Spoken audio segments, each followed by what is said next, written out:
Welcome to the Gen Z Show. I'm your host, James McLamb. I'm here with my daughter, Miss Sarah Beth McLamb. I say Miss because she has just started her brand new teaching job. How's that going? Pretty good. Getting used to the start of school and new kids and a new teaching career. So That's right. That's right. And part of your responsibility as an agriculture teacher is to be an advisor for students. And you have officers, you have students who are officers in your organization, the FFA, correct? Yes. Yeah. So you're teaching them leadership skills, right? Yes. Why do you think positive leadership, being positive, having a positive mindset when it comes to leadership is important for them?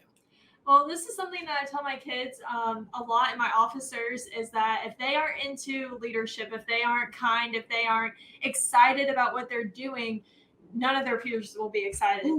So I tell them, engage on the friendship aspect, the community aspect, hey, this is a lot of fun. Let's be positive about all this big to-do list that we have to do. Let's be positive about that and get it done. So I encourage them a lot to, hey, let's bring the light and the sunshine, if you will, into the organization. Well, one of the things that you're going to like about today's interview is we're interviewing Jade Gordon. Now, Jade Gordon, his father, Jon Gordon, wrote a book called The Power of Positive Leadership, which is the whole premise is teaching folks the purpose of positive leadership, why it matters, what makes someone be an effective leader, and how you can do those things. And Jade has made it her mission to take her dad's message, this book, and teach it to youth across the nation. So Jade Gordon is our guest today, and you're really going to love this interview. Check out the links below because there's going to be some great things she's doing.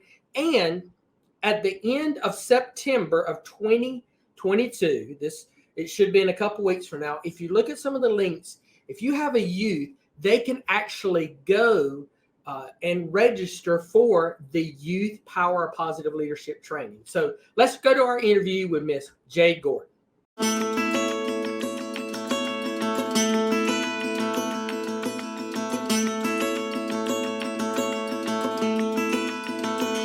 Jade, welcome to the Gen Z Show. Thank you so much for being our guest today. Thank you for having me. Happy to be here.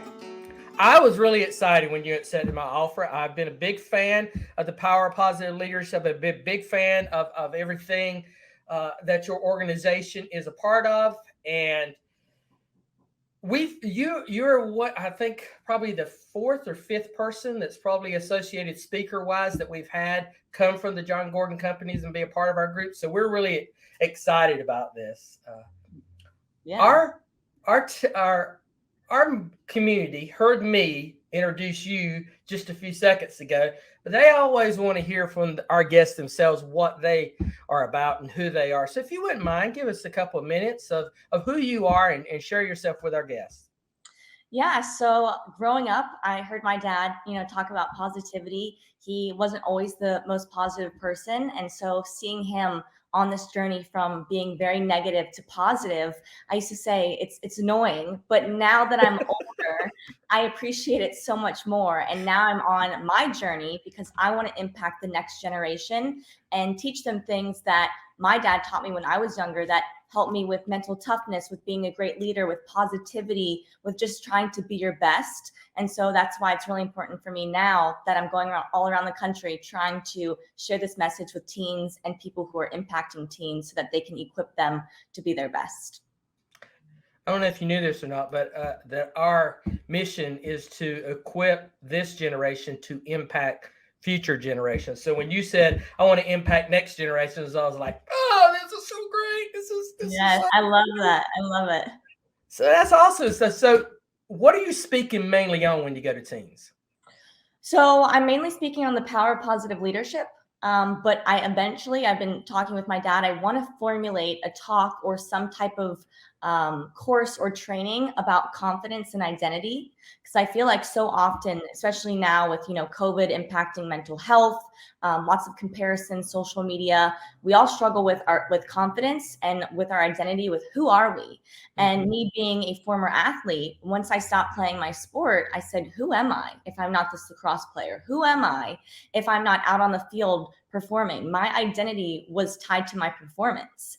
And so I wish that there was somebody out there who was my age that was talking about this kind of stuff, so that I could be like, you know what, it's okay that I'm not performing at the best, because sometimes, that's normal, but giving myself grace and learning that that's not who I am, that yes, I play lacrosse, but my identity is not being a lacrosse player. It's going out on the field and being a leader and encouraging people around me, just being the best that I can be, and just honoring and serving God in all that I do. So that's why I want to kind of go in that direction. But right now I am kind of teaching people about how to be a positive leader, how to have positivity, encourage people, and the importance of doing that.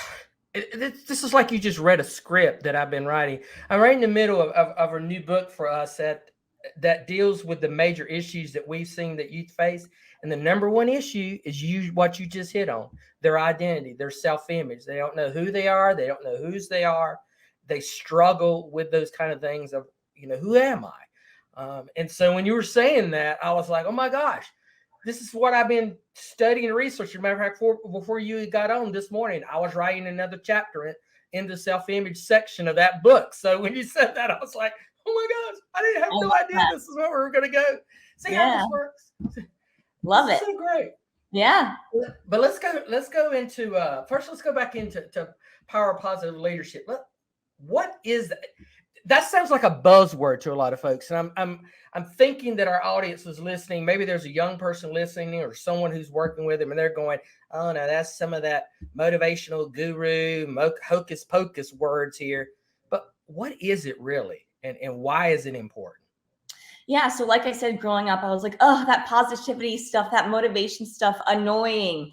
But we formulated it into teaching people just how to love other people, how to, people a lot of times say, oh, you have to give them tough love. It's no, we have to love them tough. We have to love them while also holding them accountable. So if you're a friend, you can love them and not encourage them to do bad things. You can say, hey, what you're doing is not okay. I want to hold you to a higher standard because I know your potential. I want to encourage you to be your best. So we teach them ways as students and teens to equip themselves to lead themselves with more positivity. So we do, some games. Well, in our workshops, we do some games to kind of teach them how to be a more positive leader, how to encourage people. Like a game we play is rock, paper, scissors. And so they all split up into pairs. And then throughout the room, whoever loses, they have to cheer on the person that beat them. And then at the end of that game, they're all in a room, right? And there's two people battling rock, paper, scissors, and everyone who lost to those people are cheering them on. And the whole crowd is going crazy. And then whoever wins, the room is like up. It's like an uproar. It's amazing because they've learned that even if they're not winning, that they still need to encourage people on their team. So we obviously use buzzwords like positivity, leadership, encouragement, but we're really trying to equip them.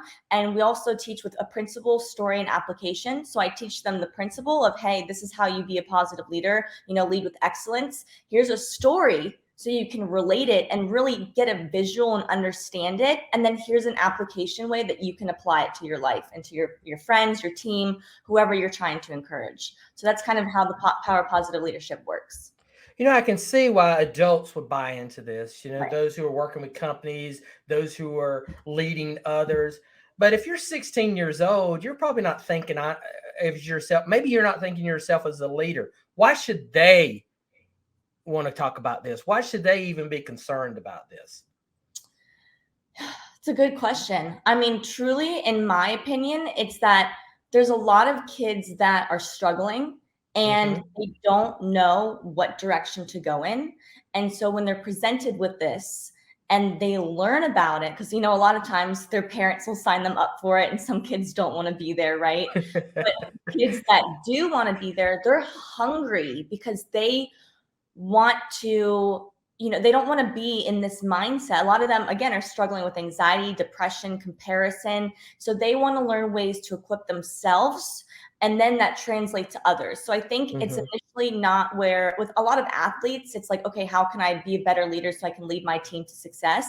But for students that aren't athletes, I think a lot of them they just want some type of answer for how they can change their mindset to be more positive, because they obviously don't want to be stuck in that, right? It's uncomfortable. It makes you sad. It's not a great place to live in your mind. And so subconsciously, I feel like teens are always looking for more. They're looking for ways to, be more positive or to get out of that mindset.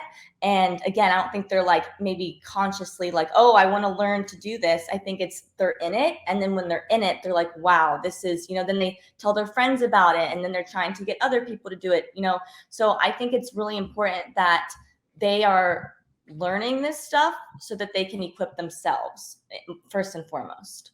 Jade, I've struggled with over the years of when I've been working with youth and teaching them these concepts.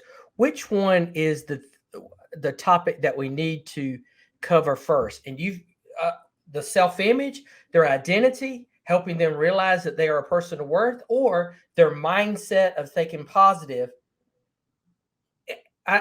We totally did not talk about that we were going to go in this direction to begin with, but it just came to my mind. I just thought you and I could just discuss that for a second. What do you think, based on your experience, both as as you said, as an athlete and as someone who's working in this positive, you're a positive leadership disciple, or you're a positive leadership evangelist. Which would be what should we do first? Should we work with youth on their self-image or their mindset? This is a legitimate discussion I've had with coaches on our team. See, that's where it's hard, because I think you kind of have to work with them together, because you have to work on their mindset so that they know, like, if they're positive, right, and they're fueling themselves with words of encouragement, that's giving them the confidence to be confident in their identity, to say, okay, I'm going to fuel myself to be a more positive person. And as a result of that, I know who I am. I know my identity. I know my performance in school, and whatever I'm doing is not tied to who I actually am. That because I'm this positive person and I'm fueling myself with that optimism, that positivity, and that belief, I believe that I am going to be great. I believe in who I am and my identity and who the creator says I am. Whether they're spiritual or not, there's a higher power, right? We always are tied to something. And so it's knowing that when you're positive, you're connecting to that higher power. And then it's allowing you to be more confident in yourself, your abilities, and the things that you're doing. So I think it's kind of a combination of both, because if you're working on your identity, but you're not necessarily being positive and fueling yourself with that optimism and belief and saying, okay, I have this belief and this confidence in who I am, then you're just like, okay, well, I guess I know who I am. But if you're not talking to yourself in positive ways, it's kind of, I think they go together, if that makes sense. I think it makes perfect sense that you really connect. They're so symbiotic and connected that you cannot focus on one without touching on the other. Exactly. You really can't. You can't talk to people about being positive if they look at themselves in a negative light. Exactly. And if, as you're developing their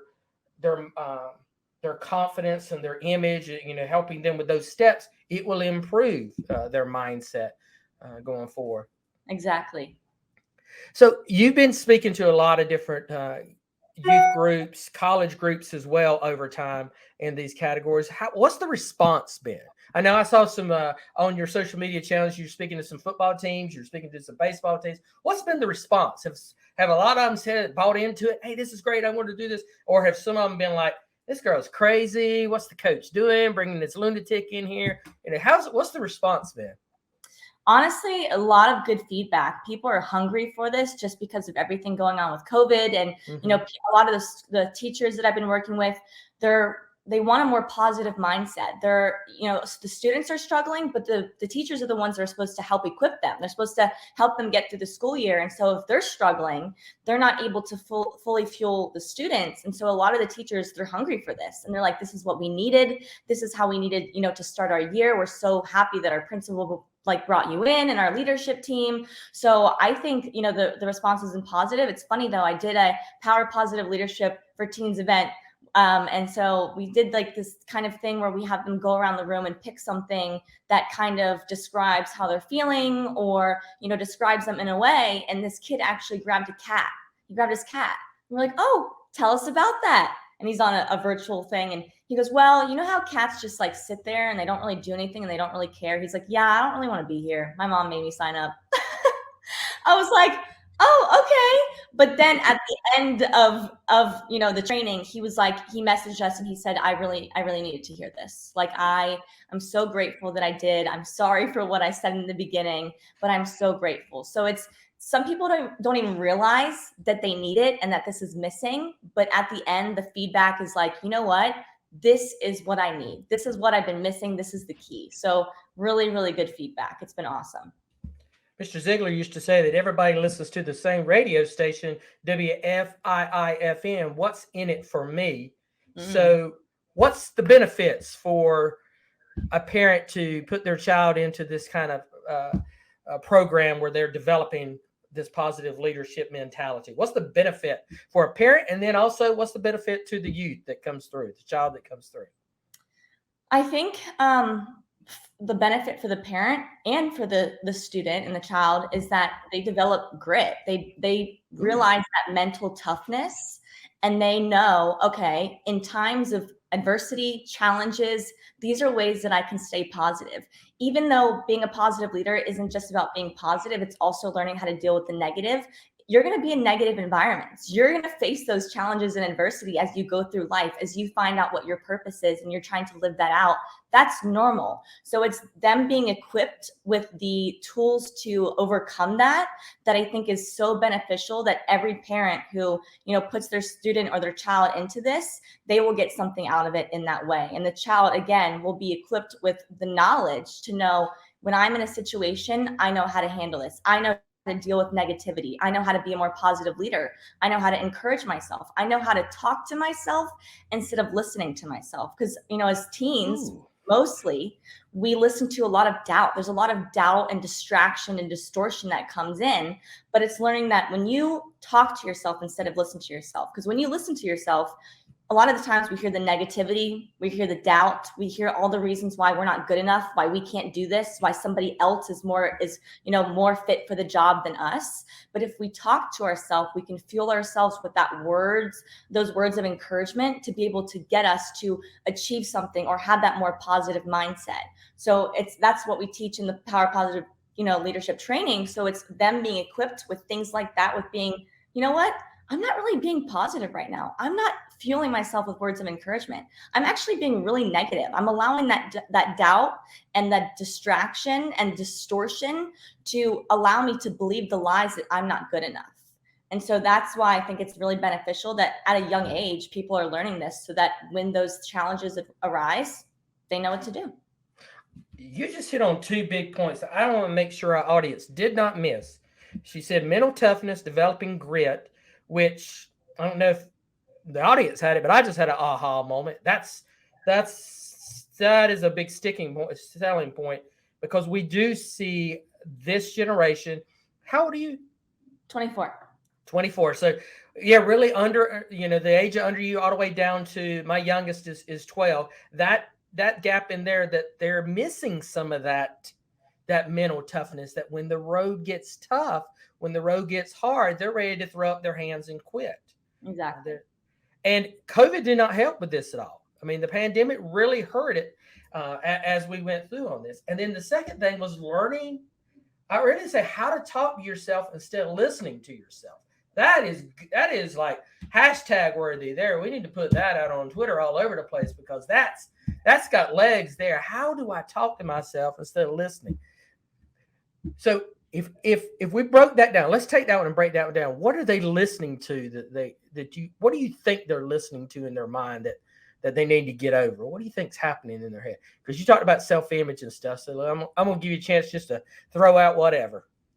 I don't want to speak for other people, but the reason why I'm so passionate about this is because I'm drawing on, my own experiences and the things that I struggle with.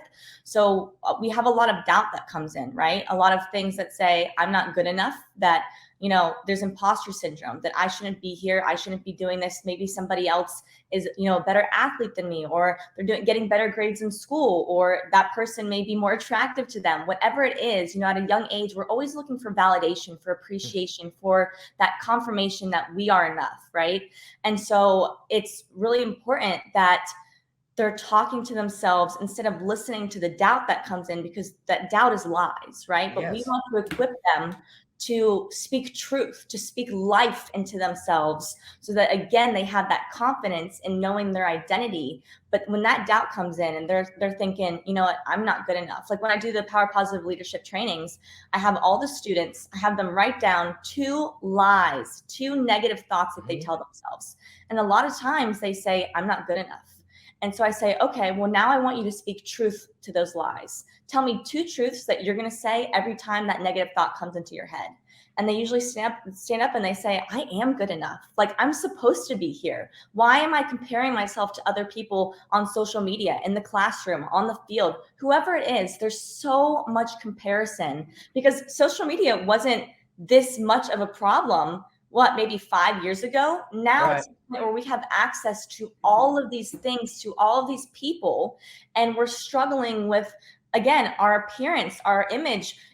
Does this person have more money than me? Are they doing more things than me? Okay, well, their parents look like they're better. Why are their parents taking them these places? There's so much distortion, these negative thoughts and these lies. So that's why, again, it's really important that they're not listening to those lies, because it comes in. Most of the times we reinforce it, right? We believe it. And then that's a narrative we start to tell ourselves. So by talking to ourselves with that encouragement and saying, no, I'm not listening to that lie because it's a lie. That's the first thing, recognizing that it's a lie and saying, in this moment, I am going to speak truth to that lie and say that I am good enough. Yeah, what you just talked about, writing down those lies, there's an activity that we do in one of the programs that we teach on self-image. It's called the dump it activity, which is very similar. We're still write down everything that they have ever had said to them, done to them, or they have said or done to themselves that has negatively affected them in some way. They'll just list it all on this piece of paper. And then we have them ball it up and dump it in the trash can. We'll just physically have them walk up there and throw it away. And that's kind of a symbol for them, a signal of you're moving past that.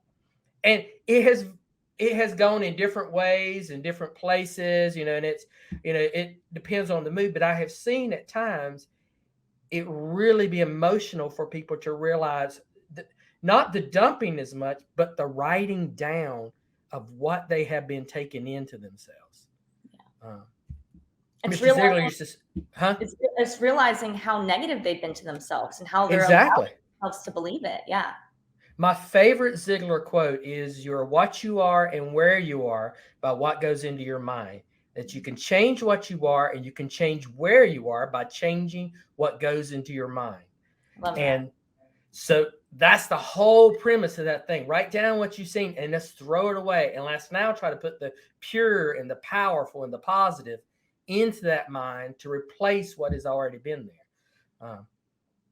I know what our audience, I know you people are out there going, all right, you motivational, positive gurus on there. It's easy for you guys to say, but it's hard for us to do this. And we need to acknowledge that it is difficult to do. If someone came to you and said, hey, this is hard for me. I'm 17 years old. It's hard for me to feel good about myself, to be positive. What is step 1 for me? I'm putting you on the spot, but what would be the first thing that you would say? Hey, just do this thing first. Take this first step.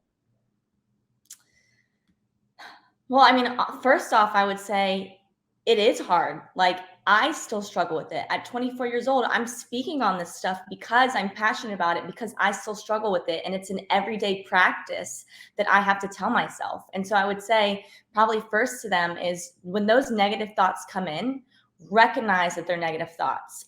think about, the things that you've accomplished. Look at yourself. Think about how you were created in God's image. You are fearfully and wonderfully made. You were created to do amazing things. You are here for a reason. There's a purpose for you.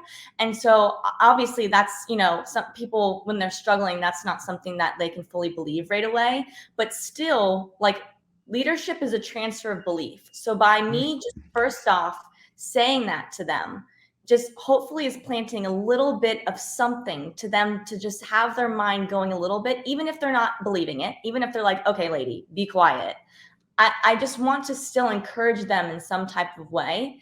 And then we can sit down and come up with, okay, what are you really struggling with? Is this, maybe you should turn off social media for a little bit and find out how to really be confident in yourself. Just ways to do that. I mean, every person is different, right? We're all individuals. We're all struggling with something. Even though we struggle with, some of the same things, it's still different at different levels. So I don't know that I have a specific answer of something they can do right away, but typically I would just say not just recognizing that those are lies when those negative thoughts come in, and just talking to yourself instead of listening to yourself. Because if you continue to talk to yourself, eventually you might believe it, right? So it's also that transfer of belief of, if I say something to them, hopefully they'll believe it, and then they can start affirming that in their mind, and then maybe they'll pass that on to somebody else.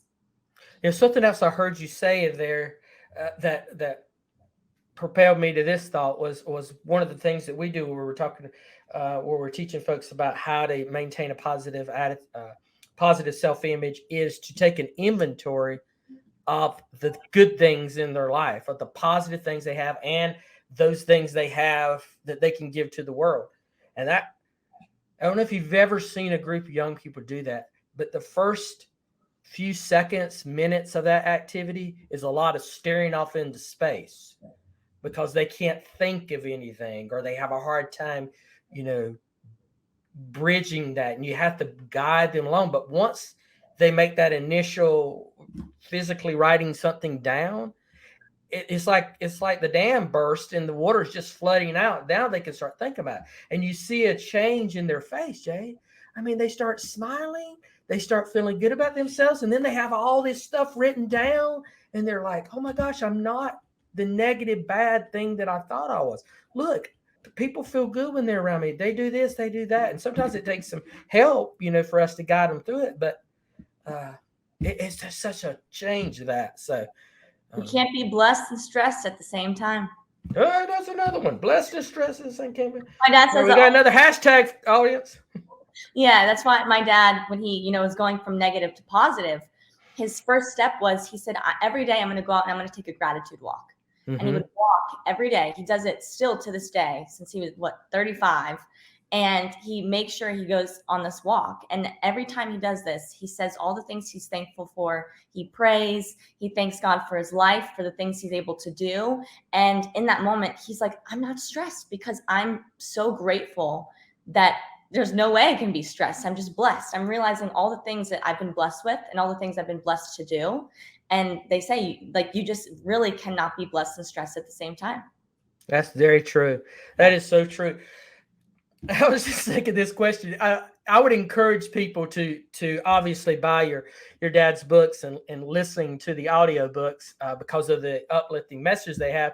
But my first thought was, who does Jade listen to? Who does she read? I mean, is it, because I know I have children. Sometimes they don't want to listen to what we're saying, but who do you listen to? Who do you get your encouragement, your motivation from as well? So growing up, I did not want to read my dad's books at all, because you don't ever want to hear anything your parents have to say, because they're always wrong. But now that I'm 24 and I'm in this chapter of my life, I've realized, how impactful my dad's books are. And so I do read his books. And they're, very helpful. I love stories, love fables. I love to read, but now I'm starting to get into, reading different types of books like Atomic Habits. And, I just read Rich Dad, Poor Dad, but just like things of trying to constantly better myself. But I would say my encouragement and my motivation I listen to a lot of sermons, like a lot of podcasts. And so I'll listen to that, because again, I can't do what I'm doing until I am honoring and serving God and worshiping him and being like, thank you, God. This is what I feel like my calling is, what I'm here to do. And so that's where I get my sense of purpose, my motivation. So I listen to a lot of sermons and a lot of podcasts. So how can youth get involved with what you guys are doing? So how can parents get their youth involved? Where can they go? What can they do? Yeah. So every month, we just started doing this every month. We were doing it, every so often, but now it's every month. We're doing a power of positive leadership trainings for teens virtually. So you can sign up online at powerpositiveleadership.com/teens, and you can sign up for, there's specific dates that are on the website. You can sign up for whichever one fits your schedule, and we will do a 2-hour workshop, and we'll teach your students, your kids, all about the power of positive leadership. And it'll be interactive. It'll be fun. We'll have them write some things down. We always say the genius is in the room. So they'll hear from other students, other kids, and be able to learn and say, oh, that's really good. I don't do that, but I'm going to start doing that. So I would definitely say that. Any books you would recommend them getting besides possibly this book here? Yeah. So since a lot of my dad's books are fables, they're really easy to read. So I would say definitely starting with The Energy Bus. It's probably the best one. If you're an athlete, Training Camp. It's a book about a rookie who's learning to do what the best do better than everybody else, kind of learning to be your best. And he, got hurt, so he had to face those challenges and learn that grit and that mental toughness.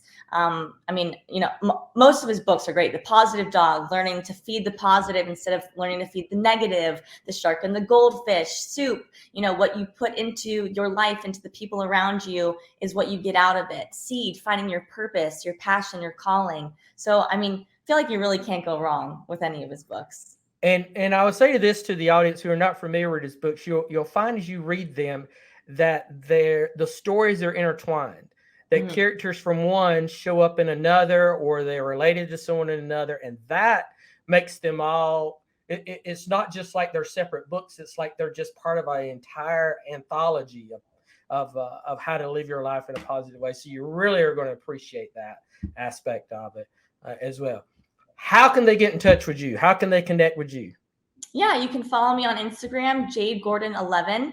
I, would love to, if any students, teens want to reach out, I'd love to encourage you, love to have a conversation. But yeah, my email's on there as well. If you ever want to email me for any bookings or just to talk, I would love that. I just want to encourage people. I want to equip students, the next generation, to be more positive leaders. So any way that I can help impact anybody, I would love it. Now, you got us excited at the first few minutes saying that you had maybe some online training and new content coming up on self-image and self-identity. Let's put you on the spot. When can we expect that? 2023 sometime? What are we looking at for that? Yeah, probably 2023. I'm going to, sit down. We've kind of have an outline of all the things that I'm going to create. I want to create a course. So, students, teens can sign up for this, adults as well, just to kind of, have that confidence and really know your identity. Because again, I still struggle with it. So it's a daily practice of, holding each other accountable, learning those kinds of things. And then also eventually maybe writing a book with my dad. Who knows? We'll see. Maybe it's in the works. Not giving anything away. There you go. That's okay. We want to kind of tease the audience as they've gone through. Yeah. Thank you so much for being with us today. This has been a lot of fun for us. There's a lot of synergy in what you say and what you believe and what we've been doing here. I really love what you're talking about with not only positive leadership, but your new focus, the focus that you're feeling led towards going in, because that's been our focus as well. So that I love seeing others out there, they're willing to step forward and say, I want to help. Yeah. Well, this has been awesome. I always love talking to people who want to encourage students, teens, the next generation. So thank you so much for having me. This was so awesome. And thank you, audience, for staying with us. And listen, someone that needs to hear this or see this podcast, so please like, share, and comment on this. And we'll be back again next week with a new episode of the GenZ Show.